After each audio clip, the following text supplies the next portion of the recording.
Hello, hi students, myself Mubarak. So in the last lecture we have discussed the objective questions related to the alcohols, phenols and ethers. So we have completed first 6 objective questions. These are the objective questions we have completed. We have stopped with this question. So we'll continue with this. So here you can see this question. So here you are having one epoxide, it is reacting with lithium aluminum hydride. So what is the product A? So I will rewrite here. So it is a 3-membered ring, 3-membered ether. Okay, so here you can see the ether. CH2, I will write the hydrogens like the 2 hydrogens in open form, and here you are having CH3, and here also you are having the CH3. So on this when I am reacting with lithium aluminum hydride, so lithium aluminum hydride will generate a nucleophile. So it generates an hydride ion nucleophile. So where it attacks? So hydride ion will attack on the epoxide, which is the least in that side. So it attack on the carbon which is having the less substituent. So H minus will attack on the carbon with less number of methyl group. At the same time, here you can see between carbon and oxygen you are having the 2 electron. Okay, so this 2 electron will polarize on the oxygen. Okay, so H will come and attack on here and will get further neutralized by the another hydrogen. So finally what you will get is here on this carbon, before it has the 2 hydrogen, newly 1 hydrogen it came, and on this carbon you are having 2 methyl group, you are having the 2 methyl group. Now again on the oxygen you will get 1 hydrogen. Okay, so if I rewrite this, it is like on 1 carbon you are having 3 methyl. It's like having the 3 methyl and 1 OH. You get the tertiary butyl alcohol. The right answer is C. C is the right answer. So concept is lithium aluminum hydride, that hydride ion will attack on the epoxide side, which is less steric hindrance. Where is the less steric hindrance? There the hydride ion will get attacked.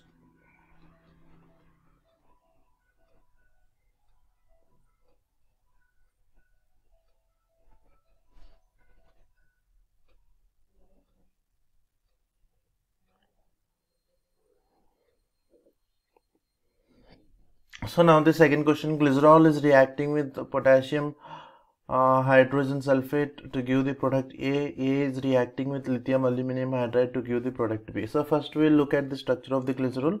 Glycerol is a trihydric alcohol, so where you are having 3 OH on side by side 3 carbon atom on adjacent carbon atom. So this is the structure of glycerol. So glycerol, when it reacts with KHSO4, it is almost like an acid. Here what happened, it is the dehydration, so water will come out, so dehydration will be happened. So here, from here, what I will do, from here OH, and from here H, and from here OH, and from adjacent carbon H. So completely 2 molecules. So 2 moles of water I have removed. So finally what I will get, you can see here, CH2 double bond, C double bond, CHOH.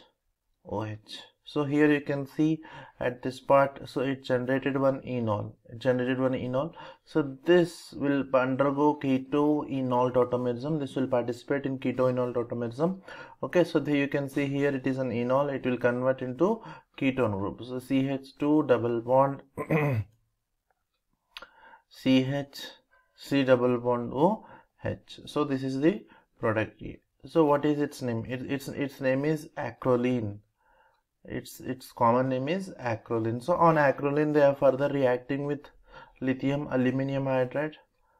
So okay, what is the role of lithium aluminum hydride? So it reduces the double bond, it reduces the C double bond O, but it will not reduces the C double bond C. It cannot reduce the C double bond. So it is a selective reducing agent. Okay, so aldehyde will undergo reduction with the lithium aluminum hydride and convert into an alcohol. So product answer is CH2 double bond CH. Aldehyde, here you can see it will convert into alcohol. So what do you call this? This is called as an allyl alcohol. We have to, its name is an allyl alcohol. So right answer is A is the right answer. Glycerol with potassium hydrogen sulfate, there will be the dehydration.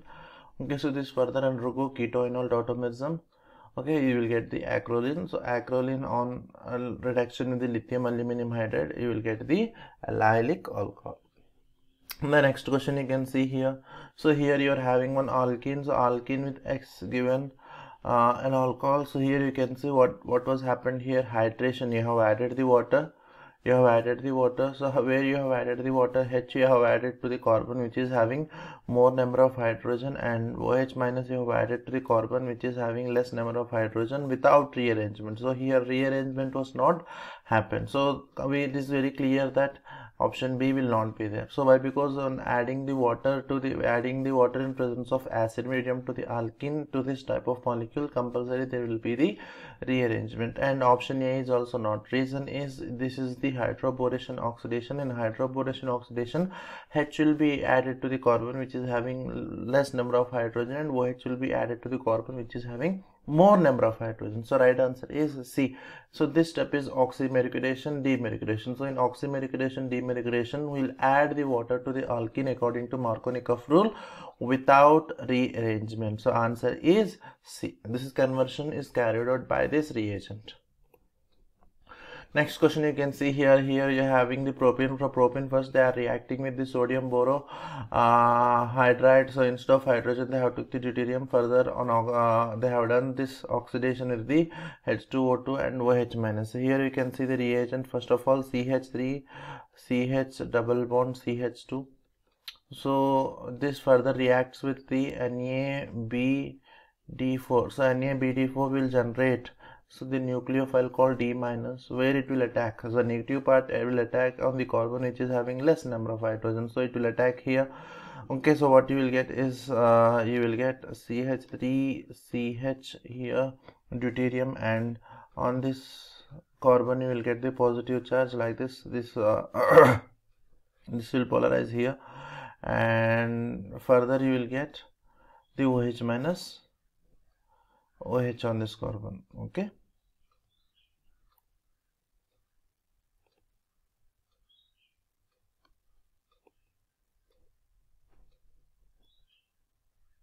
The right answer is B. B is the right answer. So in this example, you can see it is adding the hydrogen halide to the ethers.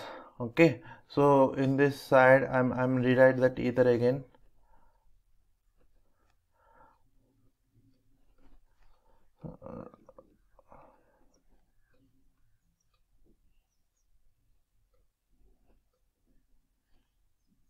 So one side you are having the secondary alkyl group, another side of the ether you are having the primary alkyl group. So I minus will attack on the least in that side. So what happens? So I minus from the HI will attack on the primary carbon atom. At the same time, this 2 electron will polarize on the oxygen. So this will take the H plus. Okay, so concept is, so when you are having the unsymmetrical ethers, I minus will attack on the least in that side. So answer is this. So on the primary carbon atom you will get the iodine, on the secondary carbon atom here you will get the alcohol. So which is the right answer? Right answer is B. B is the right answer. The same example here. Here in this example you can see on benzene ring it was attached 2N1 epoxide ring. It's a 3-membered ether ring. So when it was reacting with the HI, so I minus where it will attack. So I minus where it will attack, it attack on this carbon which is the benzylic carbon. So when this electron polarized here, so this will get the positive charge. So I minus will attack on the benzylic carbon, oxygen will get the negative charge. This oxygen will take the H plus. So why it is? Because in this case this is more stable carbocation. You will get the benzylic carbocation.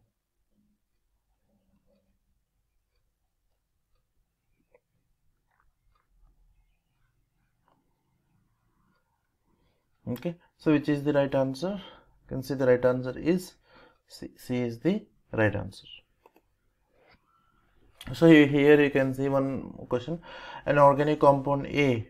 What is the molecular formula of the A? Molecular formula of the A is C6 H2O does not change the color with acidified dichromate solution. Suppose if I am using K2Cr2O7 in presence of acid medium, there is no change in the color. No change in the color means there is no reaction. So which compound will not react with the potassium dichromate? So but compulsory it should be the tertiary alcohol. So tertiary alcohol color will not be changed with the potassium dichromate. So compound A on treatment with H2SO4, the same compound A when I am treating with the H2SO4 produces an alkene. Okay, so here what happened, here dehydration was happened. So alcohol when it reacts with the sulfuric acid, it produces an alkene. So this alkene with oxidative ozonolysis on alkene, when they have done ozonolysis, produces gives a molecule C6H10O3, C6H10O3, so which gives the positive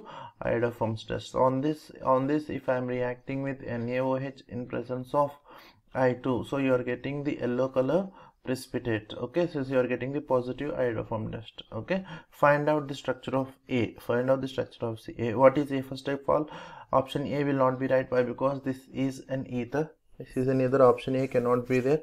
So this is an ether. Coming to the option B, the option B also will not be there. Reason is this alcohol is the secondary alcohol. Secondary alcohol will react with the acidified potassium dichromate. So B is the wrong option.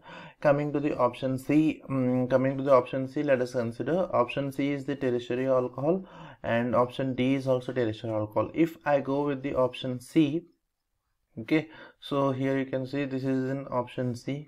This when I am reacting with concentrated H2SO4, dehydration will be happened. Okay, so from here I will remove the water molecule like this. I will get one alkene here.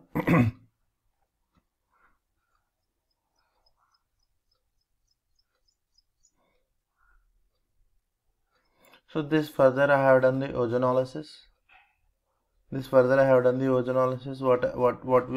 What I will get, you can see here. So what is the trick here? You have to break the double bond, add the oxygen on both sides of the double bond.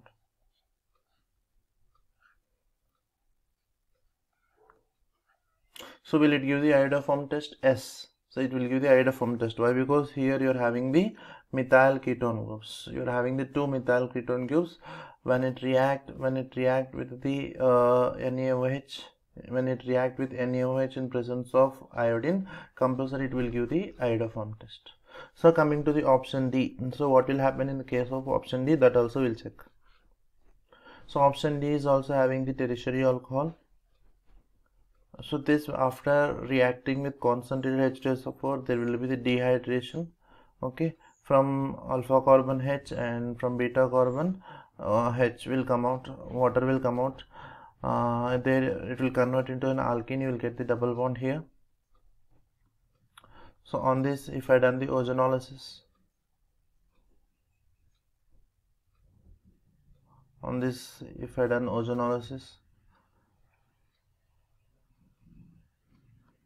okay, so what is the trick here? Break this double bond here. Okay, so break this double bond here. So add 2 oxygen atom.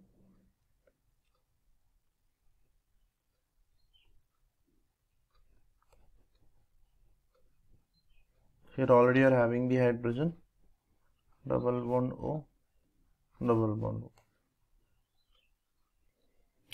Okay guys, here you can see what they had given, oxidative ozonolysis. This compound, this will further undergo oxidation and you can see the aldehyde. So this aldehyde will convert into an acid.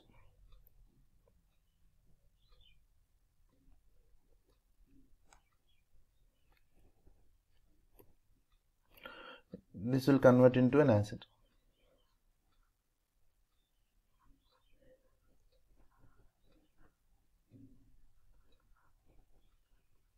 So that will not happen in this case. You can see the final molecule here.